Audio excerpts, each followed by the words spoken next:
Hello turnips and gentlemen, Happy New Year! Welcome back to our regularly scheduled programming in 2021, starting with a Clickhole Wednesday. Last time we met for a good old Clickhole adventure, we went from ambergris, which is whale poop or vomit, depending on how the animal decides to process it, all the way to unattractiveness, which led us to the most hilarious painting I've ever seen in my life. Today we're going to get started with a random article, so let's just hop on in.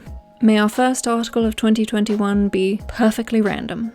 Kirker covered bridge. Wow, this is perfectly random.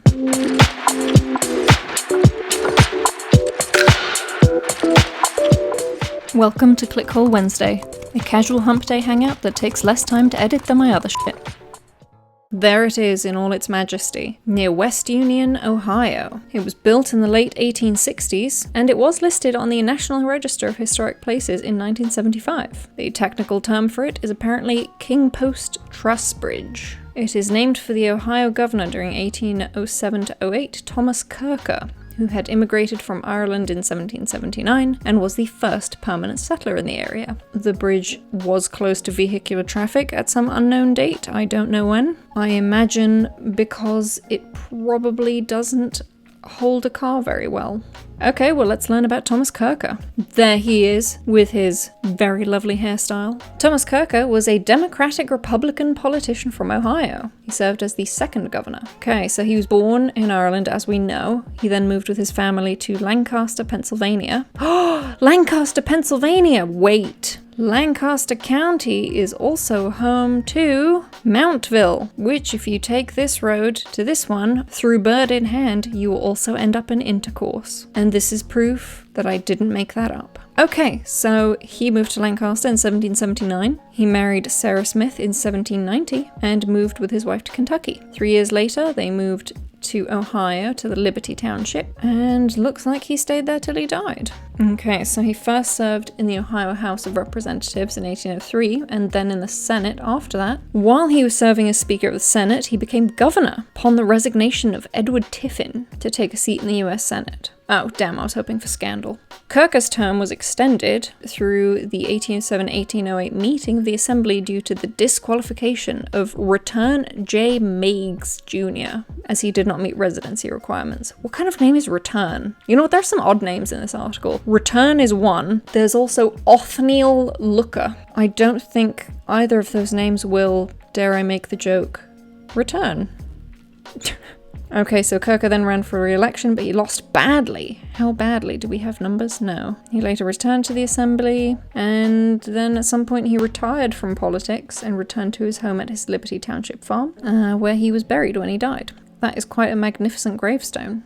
Okay, I'm kind of interested in this character called Return. That is a really weird name, but I'm also interested in Othniel Looker. But I have a feeling not much is going to be written there for some reason. Damn, that is difficult. Let's check out Return. I feel like he's going to have more about him. Yes, he sort of does. Okay, so Return was another Democratic Republican politician from Ohio. He was the 4th governor of Ohio, the 5th United States Postmaster General, and he was a senator. That's a pretty good career. Not as good a hairstyle as our previous friend. Okay, so he was born in Middletown in the colony of Connecticut in 1764. Ooh, very exciting. Oh my god, his dad was called Return? Oh, well, he is Junior. Oh my god, they're two people called Return. That is so weird. And he was the descendant of early Puritan settlers in Massachusetts, graduated from Yale, and after being admitted to the bar in Connecticut, he moved to Marietta, Ohio, where his father had been one of the first settlers. In Marietta, he was a lawyer, storekeeper, and farmer, as well as serving in public offices. That's where he became postmaster. He was also appointed the first Chief Justice of the Ohio State Supreme Court, but he resigned to become commandant of US troops in the St. Charles district of the Louisiana Territory. He returned to Ohio to run for governor and won, but was declared ineligible for not meeting residency requirements. Let's see, he served as Postmaster General, but was not without controversy. Congress investigated him twice, but he was cleared both times. The size of the post office doubled during his tenure with implicated financial difficulties. Oh, that's not very exciting. Jesus, there was a 3rd Return, his nephew. Jeez, there was a 4th. Oh my god, they both named their sons Return. One of the Returns married Jenny Ross, daughter of Principal Cherokee Chief John Ross, and emigrated to Oklahoma on the Trail of Tears. That's sad. That's pretty terrible. Meigs County, Ohio is named in his honor, and Meigs County, Tennessee is named for his father. Rufus Putnam. God, there's no shortage of interesting names. Othniel Looker. Okay, we have another opportunity to check out Othniel, so we're gonna do that, because the name is so weird. Oh, very, very dark and dashing. Who does he look like? He looks like somebody. If you can figure out who he looks like, please tell me, but it's really familiar kind of looking face. Okay, another Democratic Republican from Ohio.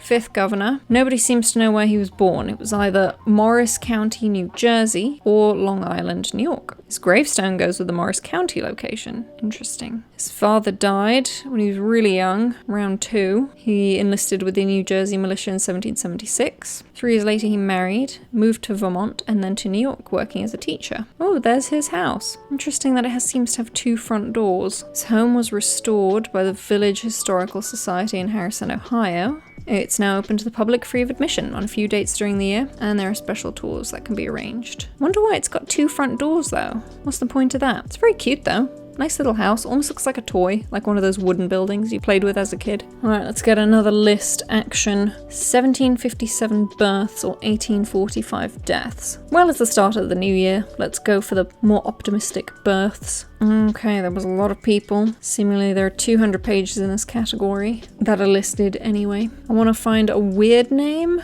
or somebody I don't know a lot about. Mad Jack Fuller is a contender for strange name. Veronika Gut, also a contender. You know what, let's go with Veronika Gut. Wonder if she had guts. Oh, she was a Swiss rebel heroine. What do you know? She was a conservative farmer's wife and a leading political figure of the conservative rebel movement against the French occupation among the peasantry of Nidwalden, who met at her house under her leadership. Veronika Gut has been the subject of books, a play in gender studies, a street, foundation, and a station has been named after her. And yet the Wikipedia page is dead. That's it. That's the whole article we get on Veronika Gut. Well, that's disappointing. Do we want to click on Nidwalden? No, I don't really want to click on Nidwalden. How about women in 19th century warfare? That seems promising. Okay, we've got, can either check out subcategories, Civil War, Greek War of Independence, Venezuelan War of Independence, and Haitian Revolution, or we can pick a name. There are some fascinating names which I assume are native.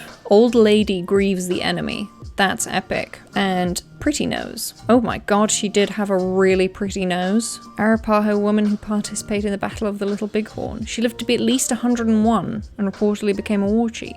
Wow, she has got a really pretty nose. What about Old-Lady-Grieves-The-Enemy? Pawnee woman who gained her name in the 19th century for her famed defense of the village of Pahaku against raiders. Curious. Is there more information on Old-Lady-Grieves-The-Enemy? Let's see. Grieves-The-Enemy was best known for her defense of the village of Pahaku, which was attacked by the Ponca and the Sioux, in such outnumbering force that the village men resigned themselves and hid. Oh no! In spite of this, Grieves-The-Enemy, then over the age of 50, openly attacked the raiding men with a club and killed one of the Ponca tribesmen. Her actions rallied the village men to action, and the attack was repelled. Wow, what happened to them after the attack was repelled? Was she just like, are you fucking kidding me? I'm over 50 and you guys bloody well just chickened out. Did they get punished that it took a woman over 50 to get their asses into battle? Yikes. Let's go back to women in 19th century warfare. God, nearly everybody, even the ones that don't look like they're native, they're all native.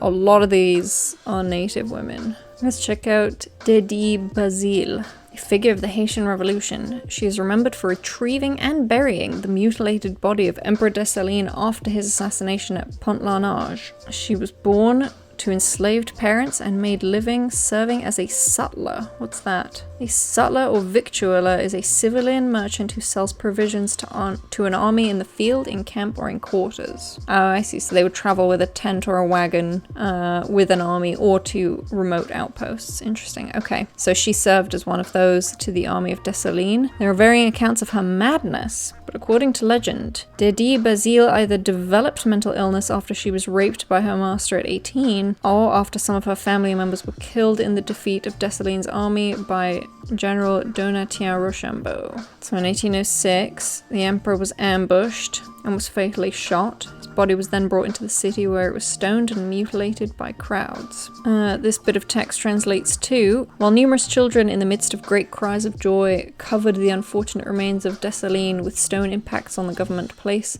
an old crazy woman named Dedee came by. She approached the mob formed by the children. She was told that it was Dessalines. Her wild eyes suddenly became calm, a glimmer of reason shone across her features. She went and fetched a sack, came back to the place, put his bloodied remains therein, and took them to the interior cemetery of the town. And then she died around 1816 and her grave's been lost. But she was survived by several of her children, including her son, Colonel Condol Bazile, officer of the constabulary under the Haitian president Faustin Soulouque. She is considered one of the 4 symbolic heroines of the independence of Haiti, alongside Sanité Belair, Catherine Flon, and Cécile Fatima. Interesting. 18th century rebels. Hell yeah. Oh, that's it. That's it for 18th century rebels. There were only 17 of them. That's all we got.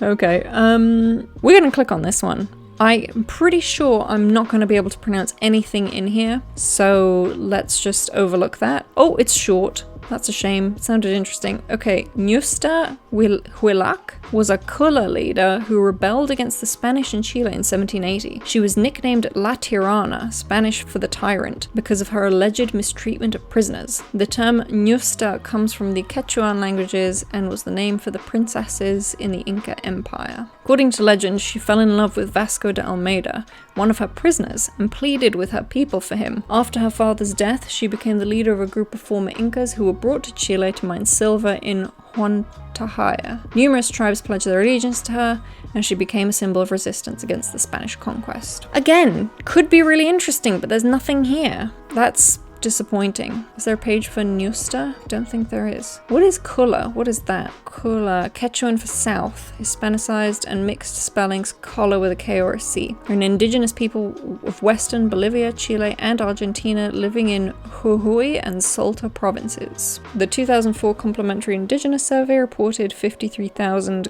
Culla houses living in Argentina. They moved freely between the borders of Argentina and Bolivia, and their lands are part of the Yungas, or high-altitude forests, at the edge of the Amazon. Ooh, this is extensive. Okay, so they lived in their region for centuries. They came in contact with the Spaniards in 1540 and resisted invasion for many years, but ultimately lost the Santiago estate to the Spanish. Seems their female warriors were particularly notable, doing a lot of work, ladies. Even when Argentina got its independence in 1810, the Culla people's situation did not improve, and they worked for minimal wages. In 1945, Culla community sent a note to the National Agrarian Council demanding restitution of their lands, and a year later, the president signed the expropriation decree. But even though the funds and paperwork were in progress, the council passed it to other people who blocked them, of course. So then they marched to the capital of Buenos Aires to demand the return of their lands. And I don't think I know how that went, because it doesn't seem to say. In the 1950s, they worked in the timber industry on their own lands. Oh, but in 1997, they finally regained legal possession of the Santiago estate, which they lost to the Spanish centuries before. Okay, so today, the Cullas are still obviously around. They have different organizations and communities to make sure they're represented, and some of them participate in Argentinian government and hold local elected positions in their region. According to a survey, there seems to be around 600,000 people out of the odd 40 million in Argentina who see themselves as descending from or belonging to an indigenous group. But this survey is apparently not credible, partially because the methodology was considered inadequate due to the survey not being fully conducted in urban areas where actually a large amount of indigenous people live, but also indigenous people in their country often hide their identity because they don't want to be discriminated against. Also, when the survey was made, it was based on the existence of 18 known peoples, but now we know there are more than 31. But despite this, and despite knowing all this, apparently many Argentinians believe that the majority of the indigenous have died out, or on the verge of doing so. So they hold the idea that there aren't any indigenous people in Argentina. So the use of pejorative terms likening the indigenous to lazy, idle, dirty, ignorant, and savage are part of everyday language in Argentina. That's a bummer. What's a Chullpa? Here's a Chullpa. Chullpa is an ancient Aymara funerary tower constructed for a noble person or noble family, found across the Altiplano in Peru and Bolivia, and the tallest are around 39 feet or 12 meters high. The tombs at Sillustani are most famous. Recent research has focused on the connection between Chullpas and the ritual pathways etched into the landscape around Nevada Sahama, as well as possible patterns within Chullpa sites. Wow, look at that view. That's cool. Kind of want to look at that. Okay, so corpses in each tomb were typically placed in the fetal position along with some of their stuff, and in virtually all cases the only opening to the tomb faces the rising sun in the east. Depending on ethnic group, they were in different shapes and were made with different materials. Some are carved, some aren't. Many of the Chullpas have lizards, which were considered a symbol of life because they could regenerate their tails. Possible that the Inca also used Chullpas, and there are similar stone constructions on Easter Island known as tupa, which have sometimes been suspected to be closely related to Chullpas. Kind of want to check out Sillustani, which is a pre-Incan cemetery, but this picture is very entrancing. Bonus points for llamas. See, it's an extinct stratovolcano and the highest peak in Bolivia. Oh, it's a volcano. That's cool, just rising out of the flat. That's insane. Let's check out Sillustani. I feel like there might be some interesting things here. Okay, so here are some structures. Oh yeah, some are round, some are more rectangular. Here's some carvings. Oh yeah, there's little spirals in there. Interesting. God, that looks manufactured. What year were these made? Let's see, going back around 500 to 950. I mean, these rocks look laser cut, man. That's shaped into place too. That's perfectly round. That's really impressive. I wonder how they made them. So, nobility and elites were buried in the Chullpas, and the corpses were not mummified, but the dry environment basically preserved them. The architecture of the site is often considered more complex than typical Incan architecture.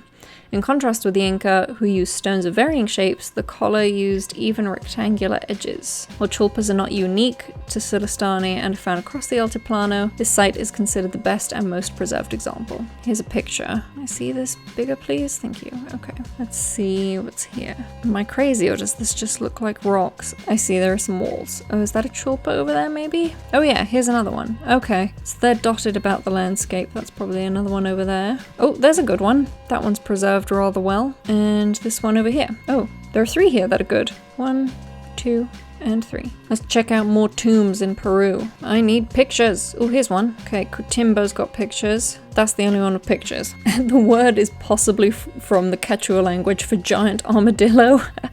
That's cute. It has stone tombs and cave paintings. Basically nothing. That's the only picture. Wait, did they even put a date? No. No date. What the hell, man? God, look at the way these blocks are made though. They're really like perfectly fit in there. Giant armadillo it is. Giant armadillo is, as expected, the largest living species of armadillo, though their extinct relatives, the Glyptodonts, were much larger. They are vulnerable to extinction. Oh, this poor bastard in a cage. They are like ants and termites, but also have been known to prey upon worms, larvae, and larger creatures such as spiders and snakes, as well as plants. We don't know a whole lot about them because they've not been extensively studied in the wild. In the only long-term study on the species that started in 2003 in the Peruvian Amazon, dozens of other species of mammals, reptiles, and birds were found using the giant armadillo's burrows on the same day, including the rare short-eared dog. Oh, that's a very perky little dog. Because of this, the species is considered a habitat engineer. Interesting. They make homes for other creatures. Glyptodonts. Let's check out the Glyptodont. How big was it? It could weigh up to 2,000 kilos. What is that, like 5,000 pounds? That's huge. Oh, they actually became extinct at the end of the last ice age. Their extinction coincided with the arrival of early humans in the Americas. Who discovered them? Perhaps it was Hermann Burmeister. That's quite the name. Let's see if we can go to him through this page. Yes, we can. Oh, he was a busy man. That's a lot of... Jeez, that's a lot of stuff. Buff-breasted earth creeper is a species of bird? Wow. Did we call it that? That's interesting. I mean, I did not expect it to look this mundane. With a name like buff-breasted earth creeper. What other exciting names are here? Rusty-backed Monjita or Monjita? Also a bird. Wow, these guys naming these birds are very excitable. Dwarf dog-faced bat. That almost sounds like somebody trying to insult it. Well, he looks kind of cute. Greater fairy armadillo. I don't know why it's the fairy armadillo, but I suppose somehow that works. Homonota horrida. It's a gecko. I expected something from my nightmares. Okay, let's check out Hermann Burmeister. Oh yes, definitely named Hermann Burmeister. He was born in Stralsund in 1807, which is a city in Germany, and he died in Buenos Aires. Nothing that exciting in his career. He did some traveling. He was a critic of Darwinism, but he changed his views slightly on common descent in the late 1870s. He's been described as a biblical creationist, but that's unconfirmed. Let's check out Stralsund. That picture looked nice. Lovely little orange rooftops. Ah, so it's right on the northern coast of Germany, and it's got some 60,000 people. Looks really nice. Wow, look at that architecture. That is stunning. It's the main landmark, a brick Gothic city hall from 1278. Wow, that is incredible looking. That is so much work. That is so perfectly constructed. German engineering.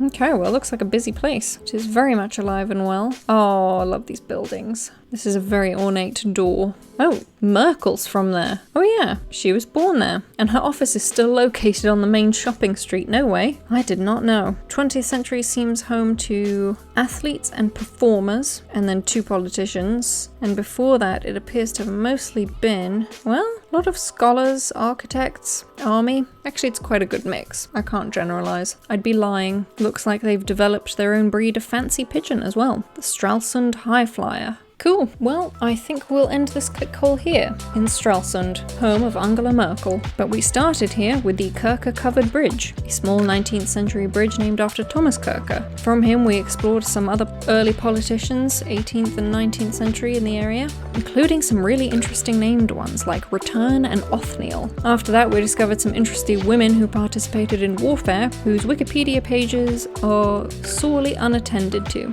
We checked out the Qulla in Bolivia and Peru and their interesting burial structures, before quickly taking a very sharp turn to giant armadillos and other prehistoric discoveries, before making yet another very random click to Stralsund. If you enjoyed this clickhole, please leave a like, comment, do share it, and subscribe if you haven't already, and I'll see you in the next one. Bye!